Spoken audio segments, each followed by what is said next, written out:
Hello दोस्तों, कैसे आप लोग? आशा करते हैं मस्त होंगे, स्वस्थ होंगे। So let us start the topic photosynthesis, प्रकाश संश्लेषण। दोस्तों, प्रकाश संश्लेषण ये टॉपिक काफ़ी इंपॉर्टेंट है, सिर्फ एग्जाम पॉइंट ऑफ व्यू से नहीं, क्योंकि इससे एक या दो क्वेश्चन आते हैं कि इस पॉइंट ऑफ व्यू से भी ये टॉपिक इंपॉर्टेंट हो जाता है। क्योंकि अगर प्रकाश संश्लेषण प्रक्रिया नहीं होगा दोस्तों, तो जीवन जो है इस धरती पर हमारा वो असंभव हो सकता है, जीवन असंभव हो सकता है। दोस्तों, ये इतना टॉपिक इम्पॉर्टेंट है। तो चलिए हम लोग अपने टॉपिक को आसान भाषा में देखते हैं, समझते हैं। आपसे बस एक रिक्वेस्ट रहेगा कि आप बिना स्किप किए हुए वीडियो को देखिएगा, ताकि हर एक कॉन्सेप्ट आप आराम से समझ पाओ। ठीक है दोस्तों, चलिए हम लोग आते हैं अपने टॉपिक पे। प्रकाश संश्लेषण, है ना। जैसे आपने ये शब्द देखा होगा प्रकाश संश्लेषण, तो आपके दिमाग में ख्याल आएगा कि ये होता क्या है, ये होता क्या है। तो दोस्तों, प्रकाश संश्लेषण एक प्रोसेस है। क्या है? एक प्रोसेस है। प्रकाश संश्लेषण एक प्रोसेस है, एक प्रक्रिया है। अच्छा सर, इस प्रक्रिया में क्या होता है? इस प्रक्रिया में खाना बनाया जाता है। अच्छा, किसके द्वारा? तो पौधों के द्वारा। पौधों के द्वारा इस प्रक्रिया में खाना बनाया जाता है। तो फोटोसिंथेसिस क्या है दोस्तों? फोटोसिंथेसिस क्या है? तो एक प्रक्रिया है जिसमें पौधों के द्वारा खाना बनाया जाता है। ठीक है, चलिए। तो आपका ख्याल आएगा दिमाग में कि सर फोटोसिंथेसिस ही इसे क्यों बोलते हैं, इसे और किसी दूसरे नाम से क्यों नहीं जानते हैं? तो आप देख रहे होंगे दोस्तों कि यहाँ पे दो शब्द है, फोटो और सिंथेसिस है। फोटो वो नहीं, सेल्फी वाला फोटो नहीं है दोस्तों। यहाँ पे फोटो का मतलब क्या होता है? लाइट होता है। क्या होता है? लाइट होता है, प्रकाश होता है।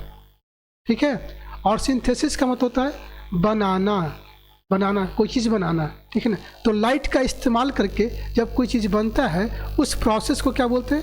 फोटोसिंथेसिस बोलते हैं। क्या बोलते हैं?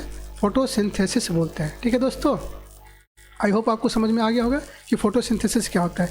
इसका एक फॉर्मल डेफिनेशन भी देख लेते हैं, है ना।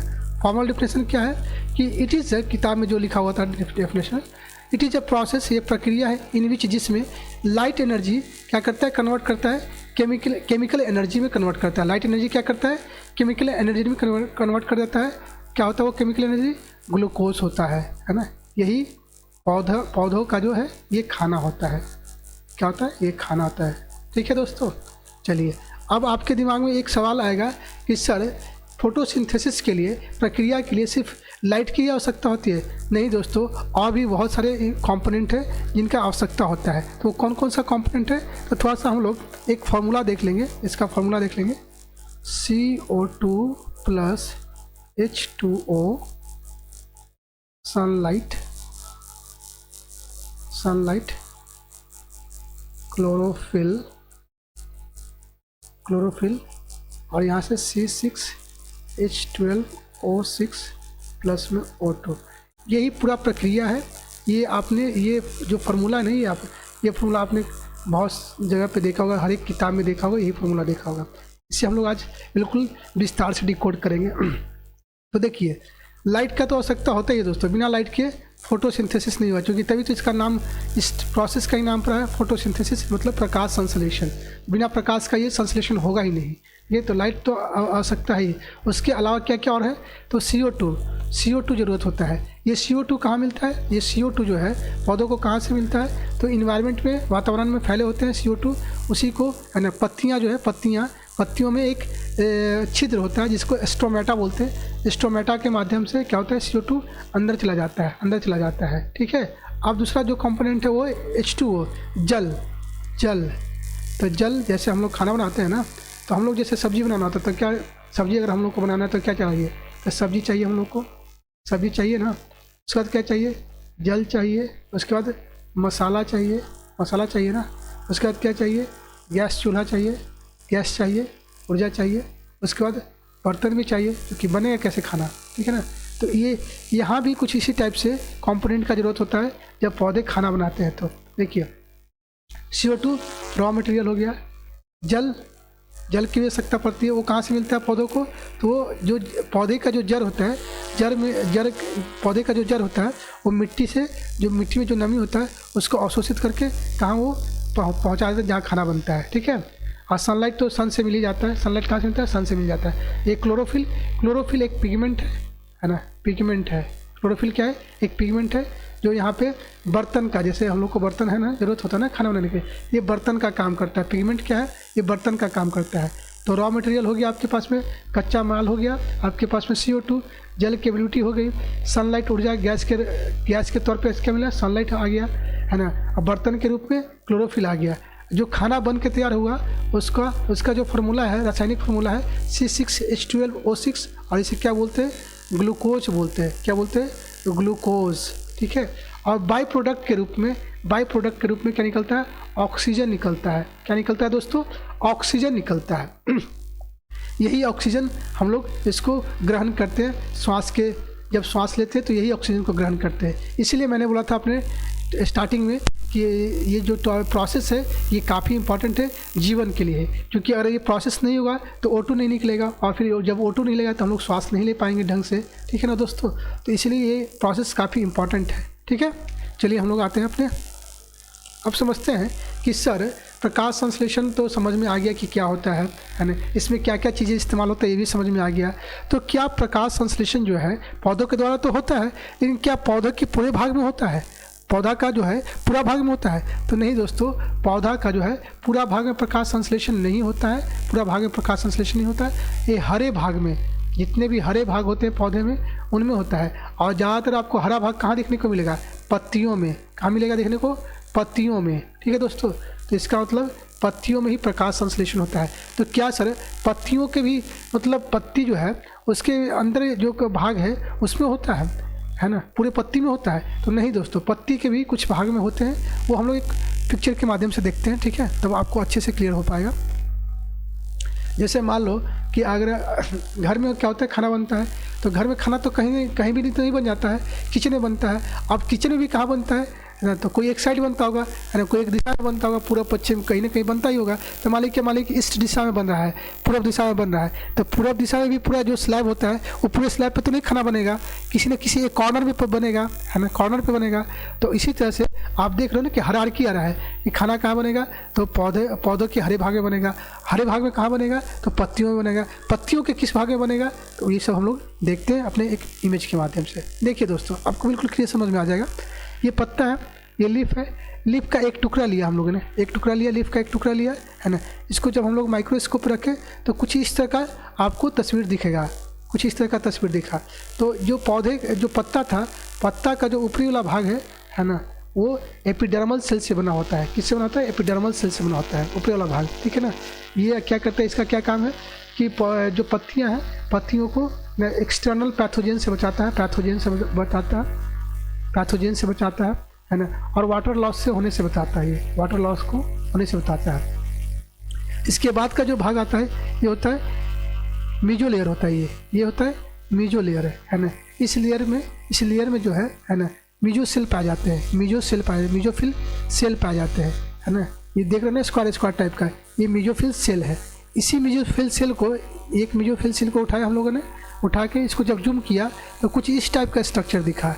ये कुछ इस टाइप का, ये जो मीजोफिल सेल है, इसका स्ट्रक्चर देखा गया तो कुछ इस टाइप का स्ट्रक्चर दिखाई गया। इसमें जो बोल्ड टाइप का दिख रहा है आपको, है ना, इसको बोलते हैं क्लोरोप्लास्ट। क्या बोलते हैं इसको, क्लोरोप्लास्ट। अब क्लोरोप्लास्ट को जब जूम और किया गया और इसको माइक्रोस्कोप पर रख के और जूम किया गया तो कुछ इस टाइप का आपको स्ट्रक्चर दिखेगा, कुछ इस टाइप का स्ट्रक्चर दिखेगा। इस स्ट्रक्चर में आप देख रहे होगा कि एक कॉइन सिक्के की तरह एक आपको स्ट्रक्चर दिख रहा होगा। इस पर एक के ऊपर एक सिक्का रखा हुआ टाइप का आपको स्ट्रक्चर दिख रहा होगा। तो ये जो एक कॉइन है, इसको क्या बोलते हैं, थैलाकॉइड बोलते हैं। इसको क्या बोलते हैं, थैलाकॉइड बोलते हैं, ठीक है ना।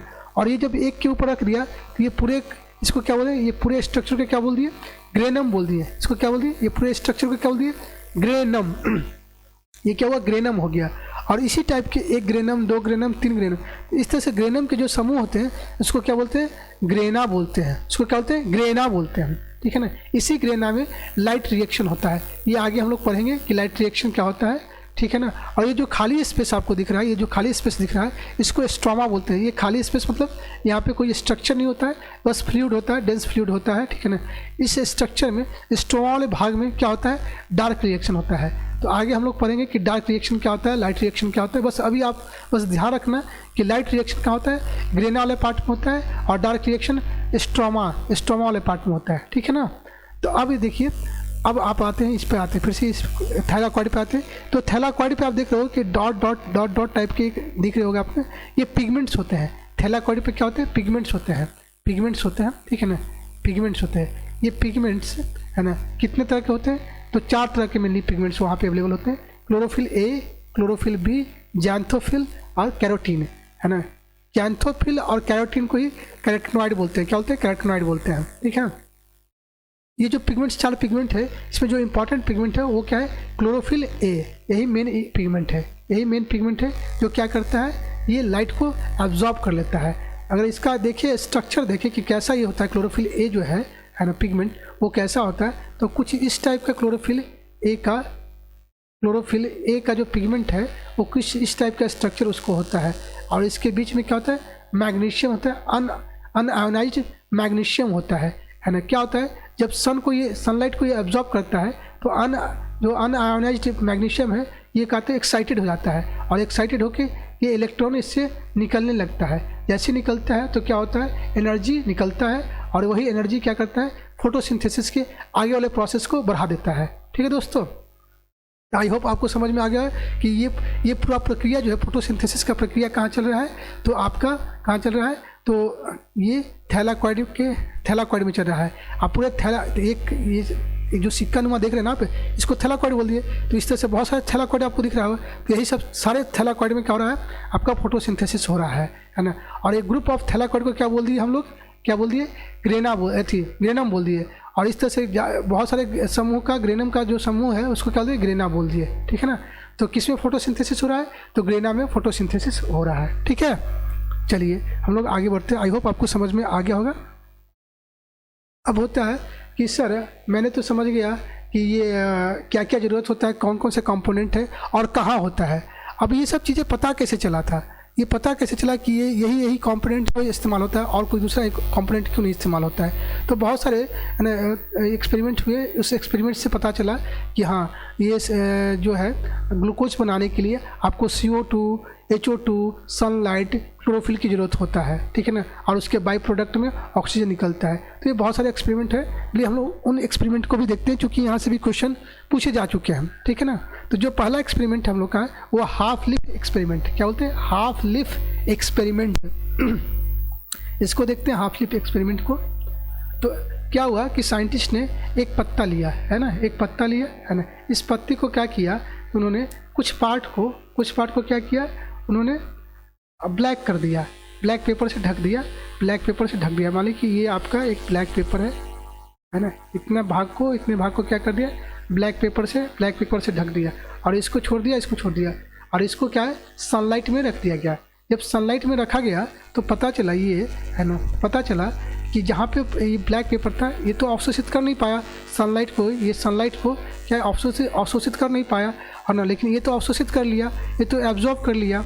तो यहाँ पे जब लाइट एब्जॉर्ब ही नहीं हुआ तो वहाँ पे फोटोसिंथेसिस तो होगा ही नहीं। अभी मैंने बताया कि लाइट की आवश्यकता बिल्कुल आवश्यक है फोटोसिंथेसिस के लिए, लाइट बहुत ज़्यादा जरूरी है। तो फोटोसिंथेसिस तो यहाँ पे हो ही नहीं पाया, यहाँ पे फोटोसिंथेसिस नहीं हो पाया। तो ये कैसे पता चला कि यहाँ हुआ या नहीं हुआ, तो एक स्टार्च टेस्ट होता है। क्या होता है, एक स्टार्च टेस्ट होता है। जब फोटोसिंथेसिस होता है ना दोस्तों, तो ग्लूकोज बनता है, और ग्लूकोज का एक कॉम्प्लेक्स फॉर्म जो होता है उसे स्टार्च बोलते हैं। क्या बोलते हैं, स्टार्च बोलते हैं। तो जब जैसे बचपन में आपने देखा ना कि आलू लिया, वो आलू को यहाँ कट कर देते हैं, कट करके जैसे उसमें आयोडीन का जब सोल्यूशन डालते हैं तो क्या होता है कि यहाँ पे काला हो जाता है। जब ये काला हो जाएगा, जहाँ पे भी आयोडीन का सोल्यूशन डालेंगे और वहाँ पे काला हो जाएगा, इसका मतलब वहाँ पे स्टार्च अवेलेबल है। स्टार्च क्या है, अवेलेबल है। अगर जहाँ पे काला नहीं हो पा रहा है वहाँ पे स्टार्च अवेलेबल नहीं है। तो यहाँ पे जब आयोडीन का सोल्यूशन डाला गया तो यहाँ पे काला हो गया, लेकिन इस वाले जब पार्ट पे आयोडीन का जब सोल्यूशन डाला गया तो यहाँ पे काला नहीं हुआ है। इसका मतलब यहाँ पे स्टार्च का फॉर्मेशन नहीं हुआ, तो ग्लूकोज का फॉर्मेशन नहीं हुआ। जब ग्लूकोज का फॉर्मेशन नहीं हुआ तो स्टार्च कैसे बनेगा, यहाँ पे ग्लूकोज का फॉर्मेशन नहीं हुआ। तो इससे पता ये चला कि light is essential for photosynthesis है। आपको फोटोसिंथेसिस करवाना है, प्रकाश संश्लेषण करवाना है, तो आपको लाइट की जरूरत पड़ेगी ही पड़ेगी। बिना लाइट के आपका प्रकाश संश्लेषण नहीं होगा, क्योंकि इसलिए तो इसका नाम प्रकाश संश्लेषण दिया गया, क्योंकि प्रकाश का जरूरत होगा ही होगा, ठीक है।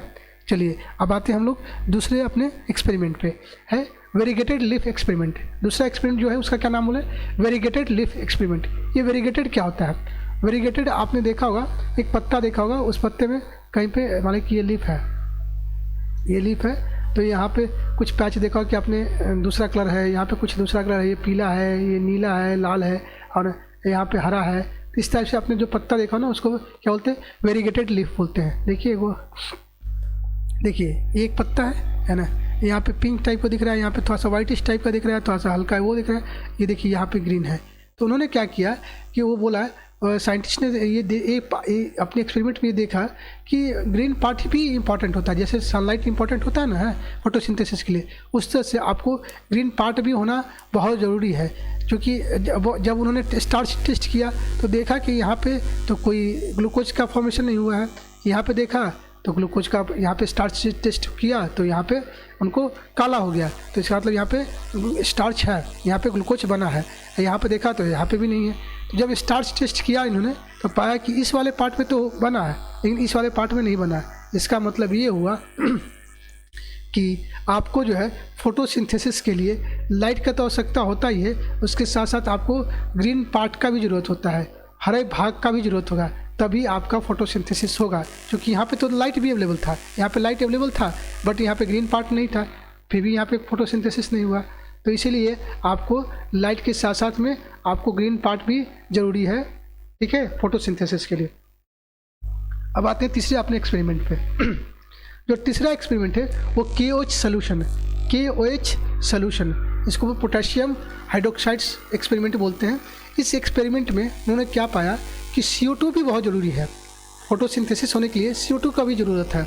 ऐसा नहीं कि सिर्फ आपने प्रकाश दे दिया और हरा भाग दे दिया तो फोटोसिंथेसिस हो जाएगा, नहीं दोस्तों, इतना ये होने के बावजूद भी आपका फोटोसिंथेसिस नहीं होगा अगर आपके पास में CO2 नहीं होगा तो उसके लिए क्या किया उन्होंने कि एक पौधा लिया, देखिए आप, एक पौधा लिया, उस पौधे को एक जार लिया, उस जार में KOH सोल्यूशन डाल दिया, KOH सोल्यूशन जो होता है दोस्तों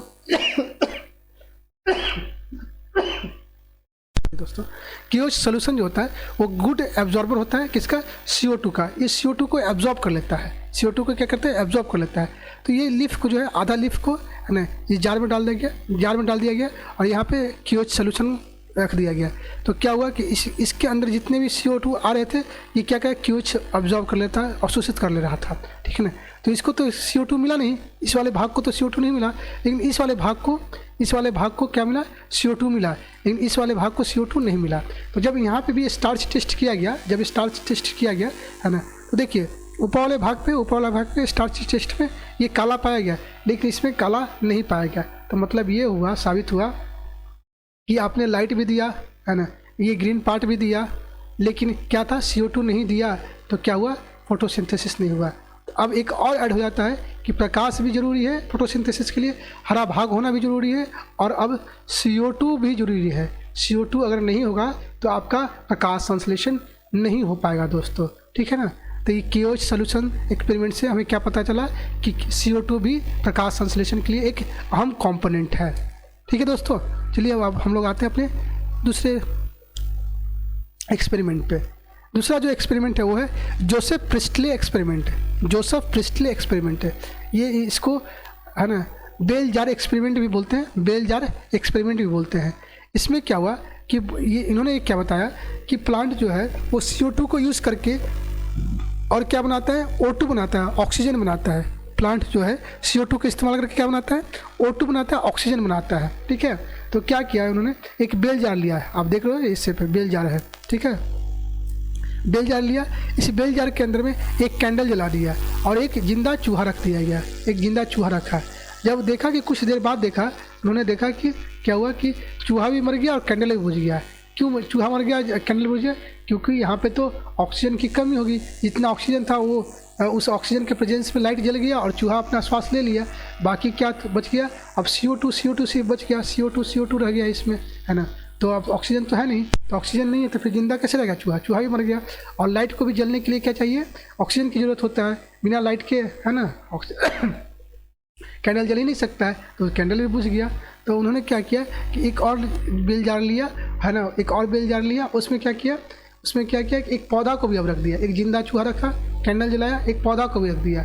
उसके कुछ समय बाद देखते हैं कि पौधा जो है चूहा जो है वो अभी जिंदा है और कैंडल भी जल रहा है। तो इससे क्या कंक्लूजन वो निकाल पाए कि जो है पौधा जो है CO2 का, इसके अंदर जो CO2 था, जैसे यहाँ पे कैसे CO2 हो गया था, ऑक्सीजन खत्म हो गया था, CO2 हो गया था, इस CO2 का इस्तेमाल करके पौधा जो इस CO2 का इस्तेमाल करके और ऑक्सीजन को उत्सर्जित कर रहा है। ऑक्सीजन क्या कर रहा है? उत्सर्जित कर रहा है। तभी तो आप देख पा रहे हो ना कि लाइट भी जल पा रहा है और चूहा भी जिंदा है। तो इसी चूँकि ऑक्सीजन यहाँ पे अवेलेबल है तो ऑक्सीजन तो मिल ही रहा है चूहा को, और लाइट जलने के लिए तो आपको ऑक्सीजन की ज़रूरत है, वो भी मिल रहा है, तो इसलिए लाइट भी जल रहा है, कैंडल भी जल रहा है और चूहा भी जिंदा है। तो इनसे इस एक्सपेरिमेंट से उन्होंने क्या कंक्लूजन निकाला कि जो CO2 है, प्लांट जो है CO2 का यूज़ करके अपना O2 क्रिएट करता है, ऑक्सीजन क्रिएट करता है। इस एक्सपेरिमेंट से ये हमें पता चला। ठीक है दोस्तों, चलिए आगे हम देखते हैं। अब दूसरा जो एक्सपेरिमेंट है वो जैन इंगेज हॉज एक्सपेरिमेंट है। जैन इंगेज हॉज एक्सपेरिमेंट है। इस एक्सपेरिमेंट से है ना ये पता चलता है कि पौधों से O2 हमेशा निकलता है, हमेशा निकलता है। जब प्रकाश संश्लेषण होता है तभी O2 निकलता है, हमेशा मतलब O2 निकलते रहता है, निकलते रहता है, निकलते रहता है, निकलते रहता है, ऐसा नहीं है दोस्तों।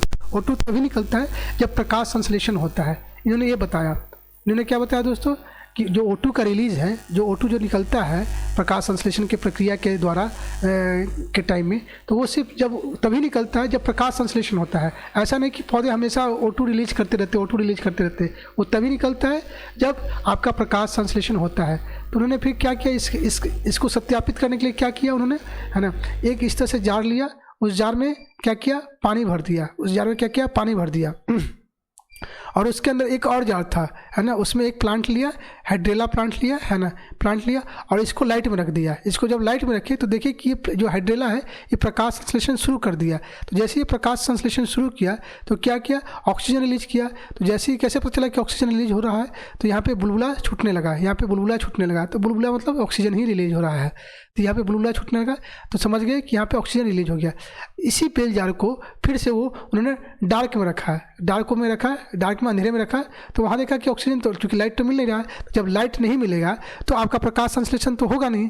जब प्रकाश संश्लेषण नहीं होगा तो ऑक्सीजन नहीं निकलेगा। तो देखा यहाँ पे कि कोई ऑक्सीजन, कोई यहाँ पे बुलबुला जो है, बबल्स जो है नहीं बन रहा है। तो इसका मतलब यहाँ पे ऑक्सीजन का रिलीज नहीं हो रहा है। तो ये उन्होंने क्या कंक्लूड कर पाए कि जहाँ पे प्रकाश संश्लेषण होगा तभी आपका O2 का रिलीज होगा, अगर प्रकाश संश्लेषण नहीं होगा तो आपका ऑक्सीजन रिलीज नहीं होगा। इन्होंने ये कंक्लूड कर पाए इस अपने एक्सपेरिमेंट से। चलिए अब आप आते हैं नेक्स्ट एक्सपेरिमेंट पे, Julius von Sachs experiment. Julius von Sachs experiment, इनका एक्सपेरिमेंट भी काफ़ी इंपॉर्टेंट है, क्योंकि इन्होंने ही बताया कि जो खाना बनता है पौधे में, जो खाना बनता है पौधों में, वो किस फॉर्म में बनता है, शर्करा के रूप में बनता है, ग्लूकोज के फॉर्म में बनता है। ठीक है ना। और जो खाना, जो ग्लूकोज बन गया है, मान लीजिए कि पत्तियों में खाना बन गया, अब वो पत्तियों से किसी और भाग में जाएगा खाना, तो वो किस फॉर्म में जाता है, वो खाना किस फॉर्म में जाता है, तो सुक्रोज के फॉर्म में जाता है। सुक्रोज भी एक, है ना, 2 मॉलिक्यूल से बना हुआ, 2 ग्लूकोज मॉलिक्यूल से बना हुआ, है ना, क्या है, शर्करा है। शर्करा 2 ग्लूकोज मॉलिक्यूल से बना हुआ क्या है, कार्बोहाइड्रेट है। ठीक है। अब ये तो हुआ ट्रांसपोर्टेशन हुआ, एक भाग से दूसरे भाग में जब जाता है तो किस फॉर्म में जाता है, सुक्रोज फॉर्म में जाता है। लेकिन जब ग्लूकोज, बहुत सारा ग्लूकोज बन जाता है तो उसको स्टोर करना होता है, तो वो किस फॉर्म में स्टोर होता है, तो वो स्टार्च के फॉर्म में होता है। मतलब 2 से ज़्यादा ग्लूकोज अणु को मिला के जब हम मिलाते हैं तो क्या होता है, कॉम्प्लेक्स कार्बोहाइड्रेट होता है। उस कॉम्प्लेक्स कार्बोहाइड्रेट को क्या बोलते हैं, स्टार्च बोलते हैं। क्या बोलते हैं, स्टार्च। तो स्टार्च के रूप में क्या होता है, स्टोर होता है। जब ट्रांसपोर्ट होता है ग्लूकोज का तो सुक्रोज के फॉर्म में होता है, और जब खाना बन जाता है तो किस फॉर्म में होता है, ग्लूकोज शर्करा के रूप में होता है। ठीक है। उन्होंने अपने एक्सपेरिमेंट पे एक और चीज़ उन्होंने बताया कि पिगमेंट जो होते हैं, है ना, पिगमेंट कहाँ पाए जाते हैं। तो जो पिगमेंट, जब क्लोरोफिल बताया था ना, क्लोरोफिल जो पिगमेंट है, जो क्या करता है, लाइट को अवशोषित कर लेता है, वो कहाँ पाया जाता है, तो क्लोरोप्लास्ट में, हरित लवक में पाया जाता है। कहाँ पाया जाता है, क्लोरोप्लास्ट में पाया जाता है। तो ये भी काफ़ी इंपॉर्टेंट आपका जो था एक्सपेरिमेंट था इनका, वॉन सैक का। चलिए हम लोग आते हैं अपने नेक्स्ट एक्सपेरिमेंट पे आते हैं। TW एंगलमैन एक्सपेरिमेंट है। TW एंगलमैन एक्सपेरिमेंट, ये एक्सपेरिमेंट भी काफ़ी इंपॉर्टेंट है और यहाँ से क्वेश्चन बन चुका है एग्जाम में। ठीक है ना दोस्तों। तो देखते हैं ये एक्सपेरिमेंट क्या है। तो जो एंगलमैन साहब थे, उन्होंने एक क्लैडाफोरा, एक ग्रीन एल्गी लिया। क्लैडाफोरा एक, ये जो है आप देख रहे हो ना, ये क्या है, एक एल्गी है क्लैडाफोरा जिसको बोले ग्रीन एल्गी है। उन्होंने एक एल्गी लिया और क्या लिया, एरोबिक बैक्टीरिया लिया। है ना। ये बैक्टीरिया एरोबिक बैक्टीरिया क्या है, ये ऑक्सीजन लवर है, मतलब ये जो है ना ऑक्सीजन को बहुत प्यार करते हैं। जहाँ भी ऑक्सीजन रहेगा ये बैक्टीरिया वहाँ पहुँच जाएंगे, जहाँ भी ऑक्सीजन इनको मिलेगा ये बैक्टीरिया वहाँ पे पहुँच जाए। तो ये सस्पेंडेड एरोबिक बैक्टीरिया लिए, एक क्लैडोफोरा लिए और एक प्रिज्म लिए, है ना। तो प्रिज्म से क्या किया उन्होंने कि क्लैडोफोरा को सामने रखा, प्रिज्म के सामने क्लैडोफोरा रखा और प्रिज्म से वाइट लाइट को पास करवाया। जब जैसे ही वाइट लाइट पास हुआ, हमारा जो वाइट लाइट है, जो प्रकाश है ना, जो श्वेत प्रकाश है, वो 7 रंगों से बना हुआ है, 7 रंगों के 7 रंगों से बना हुआ है, ठीक है ना। तो उसमें है ना आप देख सकते हो विजुअल लाइट, विजुअल रेंज जिसको बोलते हैं, विवग्योर, violet, indigo, blue, green, yellow, orange, red. तो ये स्पेक्ट्रम है 400 से नैनोमीटर से 700 नैनोमीटर तक हम लोग देख सकते हैं, है ना इसको। और इसी को इस बैंड को, इस स्पेक्ट्रम को क्या बोलते हैं, फोटोसिंथेसिस एक्टिव रेडिएशन बोलते हैं इस बैंड को। तो विवग्योर, तो ये 7 रंगों से बना हुआ हमारा श्वेत प्रकाश। तो इन्होंने जैसे प्रिज्म से पास करवाया तो वो देखे कि जो ब्लू वाला रेज है ना, ब्लू वाला रेज है, जहाँ पे वो पड़ रहा है वहाँ पे फोटोसिंथेसिस ज़्यादा हो रहा है। वो कैसे पता चला कि ज़्यादा हो रहा है, क्योंकि यहाँ से ऑक्सीजन बहुत ज़्यादा निकल रहा है। और कैसे पता चला कि ज़्यादा निकल रहा है, क्योंकि ये जो एरोबिक बैक्टीरिया था वो यहीं पे जाके बैठ गया, देख रहे हैं ना, एरोबिक बैक्टीरिया सब मालिक कि यहाँ पे एरोबिक बैक्टीरिया ऐसे जाके बैठ गया। तो उनको समझ में आया कि चूँकि ये तो ऑक्सीजन लवर है, तो यहाँ से ज़्यादा ऑक्सीजन निकल रहा तभी तो यहाँ पे जाके वो बैठ गया। तो इसका मतलब ये हुआ कि जो ब्लू रेज है वो जो है फोटोसिंथेसिस में ज़्यादा मदद करता है। और फिर इधर भी देखा है कि रेड और ब्लू जो है, जो प्रकाश का जो रेड और ब्लू रेज है वो काफ़ी जो है आपको फोटोसिंथेसिस में ज़्यादा इसके मतलब फोटोसिंथेसिस हो पाता है इसके प्रेजेंस में, ठीक है ना। तो जैसे 7 आपके टाइप के वो आपके पास में रेज हैं, 7 टाइप के रेज से बना एक आपका वाइट रेज। तो ये 7 टाइप के जो रेज है उसमें जो ब्लू और रेड वाला जो रेज है, किरण है, उसमें ज़्यादा आपके फोटोसिंथेसिस होते हैं। ये सवाल पूछे भी जा चुके हैं कि कौन से कलर हैं जिसमें ज़्यादा आपका है ना फोटोसिंथेसिस होता है। तो ब्लू और रेड जो है वो सबसे ज़्यादा आपका फोटोसिंथेसिस होता है, ठीक है ना। येलो और ऑरेंज में कम होता है, ब्लू और रेड में ज़्यादा होता है, ठीक है दोस्तों। तो इन्होंने ये सत्यापित किया कि जो ब्लू रेज है और रेड है उसमें ज़्यादा आपका क्या होता है, फोटोसिंथेसिस होता है, ठीक है दोस्तों। आई होप आपको समझ में आ गया होगा। चलिए हम लोग आते हैं अब एक और लास्ट हम लोग का एक्सपेरिमेंट है जिसको बोलते हैं कॉर्नेलियस वैन नील एक्सपेरिमेंट। इन्होंने क्या कहा कि O2 कहाँ से आता है ना। बहुत लोग कंफ्यूज हैं, क्यों कंफ्यूज है, जैसे ये आपने ये इक्वेशन है CO2 HO2, है ना, CO2 HO2। तो ये CO2 में तो समझ में आ गया कि ये H जो है जाके जुड़ गया तो बन गया आपका ग्लूकोज बन गया। लेकिन ये O2 कहाँ से आया, ये आपका जल वाले से आया या कार्बन डाइऑक्साइड से आया। यही इसमें बहुत डिबेट था, साइंटिस्टों में काफ़ी डिबेट हुआ। कोई बोल रहे थे कि CO2 से आ रहा है O2, कोई बोल रहा है कि HO2 से आ रहा है। तो वॉन-सैक ने एक्सपेरिमेंट से ये पता लगाया कि ये कहाँ से आ रहा है। तो उन्होंने उसके लिए क्या किया कि एक बैक्टीरिया होता है जो फोटोसिंथेसिस करता है, लेकिन उनको वाटर की ज़रूरत नहीं होता है, ठीक है ना। वो क्या होता है, हाइड्रोजन सल्फर से क्या करते हैं वो एक पर्पल ग्रीन सल्फर बैक्टीरिया उन्होंने लिया, H2S लिया, है ना, पर्पल ग्रीन बैक्टीरिया लिया, है ना। इसका जब फोटोसिंथेसिस करवाया, इसमें जब फोटोसिंथेसिस हुआ तो उन्होंने देखा, है ना, कि जो इसका जो फाइनल प्रोडक्ट था वो तो ग्लूकोज बन गया, लेकिन जो बाई प्रोडक्ट था वो सल्फर बना। तो इससे वो ये कंक्लूड कर पाए कि देखो यहाँ भी तो O2 था, लेकिन ये O2 से यहाँ पे O2 नहीं निकला, बाई प्रोडक्ट के रूप में O2 नहीं निकला। लेकिन जो यहाँ पे जो O2 था यहाँ पे, तो यही O2 तो यहाँ पे O2 निकला। यहाँ पे अगर H था, सल्फर था, तो ये सल्फर बन गया। तो इससे उन्होंने कंक्लूड पाया कि नहीं, जो ऑक्सीजन निकलता है, जो ऑक्सीजन बाई प्रोडक्ट के रूप में बनता है, वो किससे, CO2 से नहीं, वो आपका HO2 से निकलता है, O2 से निकलता है। तो ये काफ़ी एक इम्पॉर्टेंट है ना अचीवमेंट था कि O2 निकलता है कहाँ से, तो O2 कहाँ से निकलता है, आपका HO2 से निकलता है, ठीक है दोस्तों। इस तरह से हम लोगों ने देखा कि CO2 का देखा कि एक्सपेरिमेंट से कैसे पता चला कि CO2 कैसे निकलता है, ज़रूरी है, लाइट कैसे ज़रूरी है ना। लाइट के बाद CO2 हो गया, जल ज़रूरी होता है। उसके बाद क्या बनता है, आपका ग्लूकोज बनता है, और बाई प्रोडक्ट में क्या के रूप में क्या बनता है, तो O2 बनता है। इस तरह से हम लोगों ने फोटोसिंथेसिस का कुछ एक पार्ट देखा है। अब देखेंगे अगले अपने वीडियो में देखेंगे क्या कि किस तरह से ये जो फोटोसिंथेसिस जो प्रक्रिया है ना, वो कैसे होता है, अगले हम लोग वीडियो में देखेंगे। तब तक के लिए धन्यवाद, थैंक यू सो मच।